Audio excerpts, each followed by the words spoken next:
ഓം നമോ ഭഗവതേ വാസുദേവായ. ഹരിമുരളീരവത്തിലേക്ക് എല്ലാവർക്കും സ്വാഗതം. നാരായണായ നമ നാരായണായ നമ നാരായണായ നമ നാരായണ നാരായണായ നമ നാരായണായ നമ നാരായണായ നമ നാരായണ. ഇന്ന് നമുക്ക് പുതിയൊരു ദശകം പഠിക്കാം. 74-ാമത്തെ ദശകം ഭഗവാന്റെ മഥുരാപുരി പ്രവേശം. ഈ ദശകത്തിൽ ഭട്ടതിരിപ്പാട് വർണ്ണിക്കുന്നത് ഭഗവാൻ മഥുരയിൽ പ്രവേശിക്കുന്നതാണ്. ഭഗവാൻ ഏതാണ്ട് വൈകുന്നേരമായപ്പോഴേക്കും മഥുരാപുരിയിലെത്തി. അവിടത്തെ ഉദ്യാനത്തിലിരുന്ന് ആഹാരമൊക്കെ കഴിച്ച് കൂട്ടുകാരുമൊത്ത് ആ മഥുരാപുരിയിലെ രാജവീഥിയിലൂടെ നടക്കാൻ തുടങ്ങി.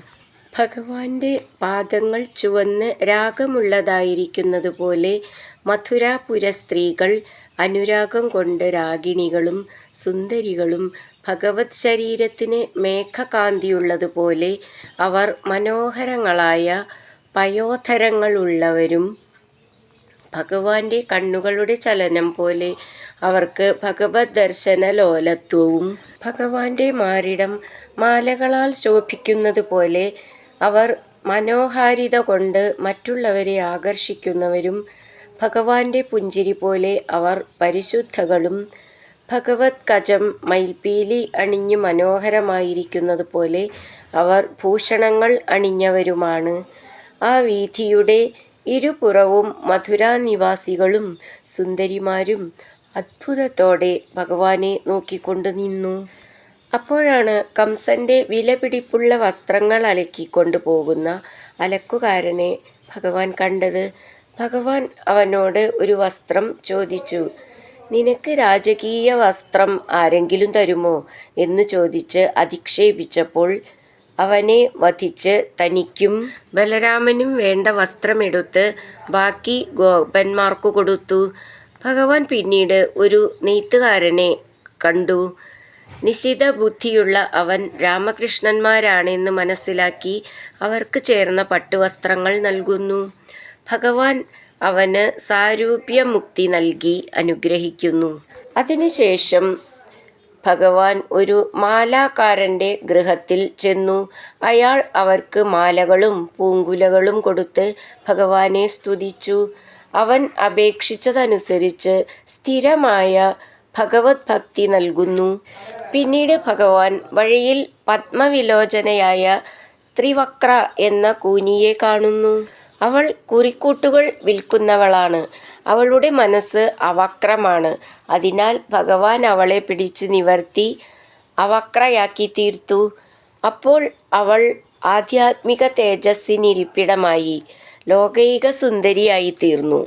മഥുര നഗരവീഥിയിൽ എല്ലാവരും തന്നെക്കൊണ്ട് പറ്റുന്ന ഓരോ കാഴ്ചദ്രവ്യങ്ങൾ ഭഗവാന് സമർപ്പിക്കുന്നു. ആ സമയത്ത് ഒരു പൂവെങ്കിലും ഭഗവാന് സമർപ്പിക്കാൻ തനിക്ക് കഴിഞ്ഞില്ലല്ലോ എന്നോർത്ത് കവി വിഷമിക്കുന്നു. "എൻ്റെ കഠിനമായ ദുഃഖം മാറ്റിത്തരേണേ" എന്ന് പ്രാർത്ഥിക്കുന്നു. ഭഗവാനിൽ അനുരക്തയായ ത്രിവക്ര ഭഗവാനെ അവളുടെ വീട്ടിലേക്ക് ക്ഷണിക്കുന്നു. തനിക്ക് ചെയ്തു തീർക്കുവാനുള്ളതൊക്കെ തീർത്തു കഴിഞ്ഞ് വരാമെന്ന് കൃഷ്ണൻ സമ്മതിക്കുന്നു. അങ്ങനെ ഭഗവാൻ ഗോപുരവാതിൽക്കലെത്തി. ജനഘോഷം കേട്ട് കൃഷ്ണൻ വരുന്നുണ്ടെന്നറിഞ്ഞ അമ്മ ദേവകിക്ക് മുലപ്പാൽ ചുരക്കുന്നു. ധനുർയജ്ഞം നടക്കുന്ന ഉത്സവത്തിമർപ്പോടെ നടക്കുന്ന മഥുരാവാസികൾ ഭഗവാനെ കണ്ട് ദൂരത്തു നിന്നു തന്നെ വഴിമാറി കൊടുക്കുന്നു.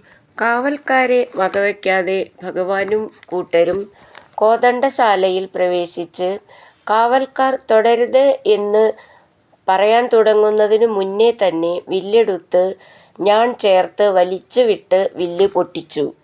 അടുത്ത ദിവസം കംസന്റെ വധമാണെന്നറിയിക്കുന്നതുപോലെ പെരുമ്പറനാദം പോലെ വില്ലൊടിഞ്ഞ ശബ്ദം കേട്ട് കംസൻ വല്ലാതെ ഭയന്നു. ഭക്തന്മാരായ സജ്ജനങ്ങൾക്ക് ആനന്ദവും ദുഷ്ടന്മാർക്ക് ഭയവും നൽകുന്ന ഭഗവാൻ മഥുരാപുരിയിലെ ഐശ്വര്യം കണ്ടുകൊണ്ട് ചുറ്റി സഞ്ചരിച്ചു. അതിനുശേഷം കംസവധത്തിന് അവസരം കിട്ടിയതിൽ സന്തോഷിച്ചു. ഈ ദശകം ഇവിടെ അവസാനിക്കുന്നു. നമുക്ക് ഈ ദശകത്തിലെ 1ഉം 2ഉം ശ്ലോകങ്ങൾ നോക്കാം. ശ്രീമദ് നാരായണീയം ദശകം 74 ഭഗവാന്റെ മഥുരാപുരി പ്രവേശം. ശ്ലോകം 1.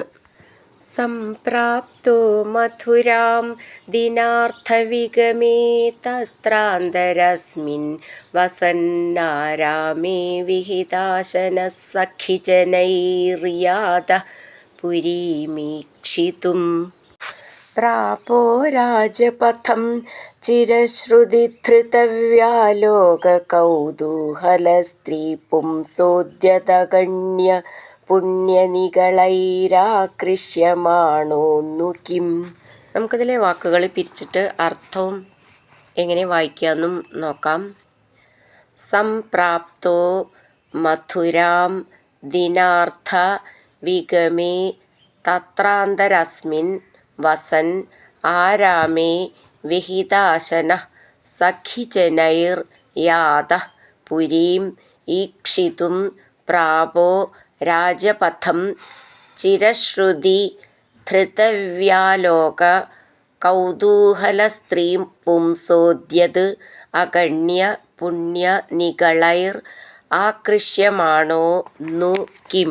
അർത്ഥം: ദിനാർത്ഥവിഗമേ മധ്യാഹ്നമായപ്പോൾ മഥുരാപുരിയെ സംപ്രാപ്ത പ്രാപിച്ച അങ്ങ് തത്ര അവിടെ അന്തരസ്മിൻ പുറത്തുള്ള ആരാമേ ഉദ്യാനത്തിൽ വസൻ വസിക്കുന്നവനായി വിഹിതാശന ഭക്ഷണം കഴിച്ചവനായി സഖീജനൈ സുഹൃത്തുക്കളായ ഗോപന്മാരോടുകൂടി പുരീം നഗരത്തെ ഈക്ഷിതും കാണുന്നതിനു വേണ്ടി യാതഃ പുറപ്പെട്ടവനായ ചിരശ്രുതിധൃതവ്യാലോക കൗതൂഹലസ്ത്രീപുംസോദ്യതഗണ്യ പുണ്യനികളൈ വളരെ കാലമായി ഭഗവാനെ പറ്റി കേട്ടിട്ട് കാണാൻ സന്തോഷമുള്ളവരായ സ്ത്രീ പുരുഷന്മാരുടെ വലുതായ പുണ്യമാകുന്ന ചങ്ങല കൊണ്ട് ആകൃഷ്യമാണ കിം ന്നു ആകർഷിക്കപ്പെട്ടവനെ പോലെ ഇരിക്കുന്നവനുമായ ഭഗവാൻ രാജപഥം രാജവീഥിയെ പ്രാപിച്ചു.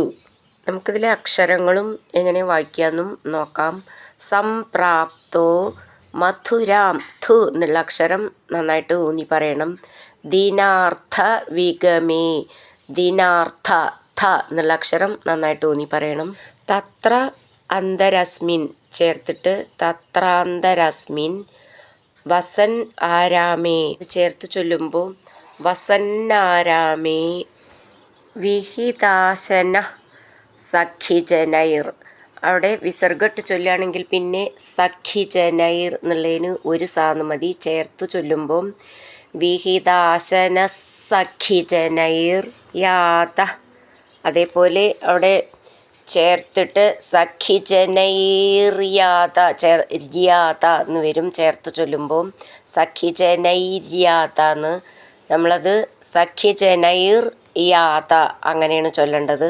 അവിടെ വിസർഗം പുരീം ഈക്ഷിതും പുരീമീക്ഷിതും ചേർത്തിട്ട് ക്ഷി എന്നുള്ള അക്ഷരം നന്നായിട്ട് ഊന്നി പറയണം. പ്രാപോ രാജപഥം ഥ എന്നുള്ള അക്ഷരം നന്നായിട്ട് ഊന്നി പറയാനുള്ളതാണ്. അടുത്തത് ഒന്നിച്ച് ചൊല്ലാനുള്ളതാണ്. ചിരശ്രുതി ധൃതവ്യാലോക കൗതൂഹല സ്ത്രീ പുംസോദ്യത് അഗണ്യ പുണ്യനികളൈർ.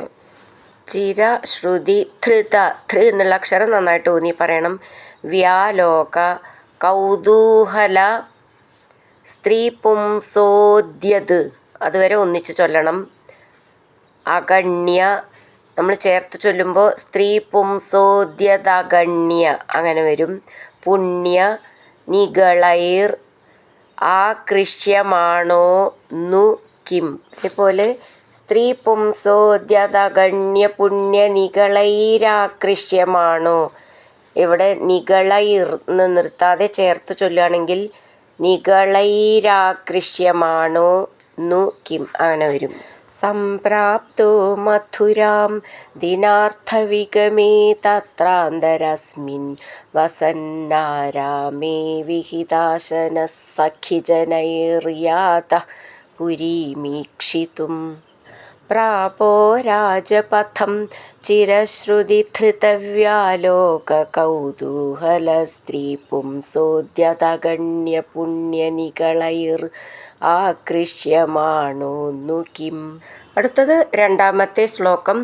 ത്വത്പാദദ്യുതിവത്സരാഗസുഭകാസ്ത്വന്മൂർത്തിവദ്യോഷിതഃ സംപ്രാപ്താ വിലസത്പയോധരരുചോ ലോലാഭവത് ദൃഷ്ടിവത്. ഹാരിണ്യസ്തു ദുരസ്ഥലീവദയിതേ മന്ദസ്മിതപ്രൗഢിവന്നൈർമല്യോല്ലസിതാഃ കജൗഖരുചിവദ് രാജത് കലാപാശ്രിതാഃ. നമുക്കിതിലെ വാക്കുകൾ പിരിച്ചിട്ട് അർത്ഥം നോക്കാം. ത്വത് പാദ ദ്യുതിവത് സരാഗ സുഭഗാസ്ത്വന്മൂർത്തിവത് യോഷിതഃ സംപ്രാപ്താ വിലസത് പയോധര രുചോ ലോലാ ഭവത് ദൃഷ്ടിവത്. ഹാരിണ്യ സ്ത്വത് ഉരഃ സ്ഥലീവത് അയി തേ മന്ദസ്മിത പ്രൗഢിവത് നൈർമല്യോല്ലസിതാഃ കചൗഖ രുചിവത് രാജത് കലാപാശ്രിതാഃ.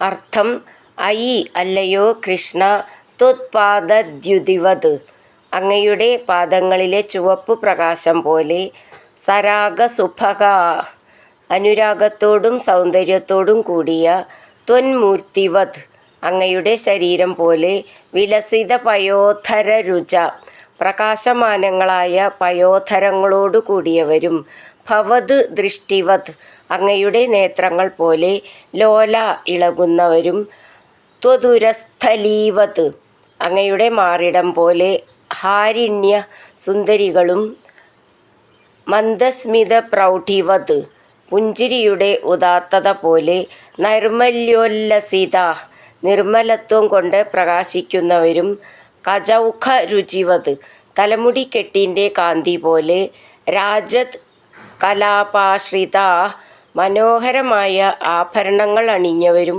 മയിൽപ്പീലി ധരിച്ചവരുമായ യോഷിത സ്ത്രീകൾ സംപ്രാപ്ത വഴിയരുകിൽ വന്നുചേർന്നു.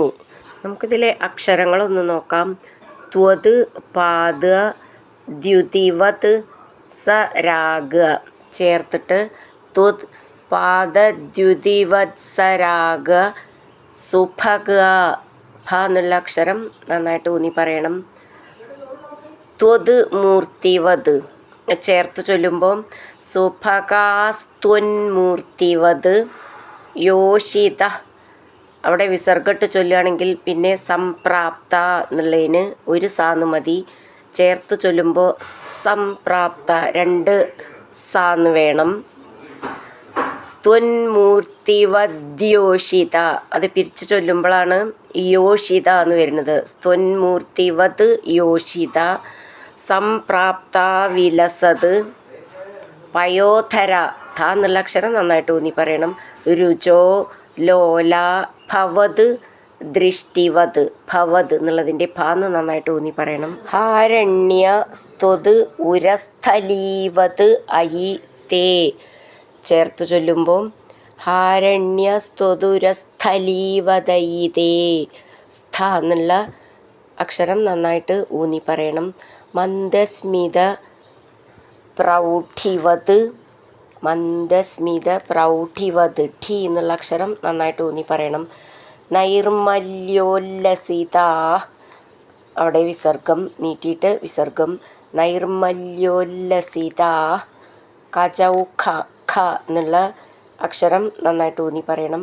രുചിവത് രാജത് കലാപാശ്രിതാഃ നീട്ടിയിട്ട് വിസർഗം ചേർത്ത് ചൊല്ലുമ്പോൾ ഹാരിണ്യ സ്ത്വതുരസ്ഥലീവദയിതേ മന്ദസ്മിത പ്രൗഢിവന്നൈർമല്യോല്ലസിതാഃ കചൗഖ രുചിവത് രാജത് കലാപാശ്രിതാഃ.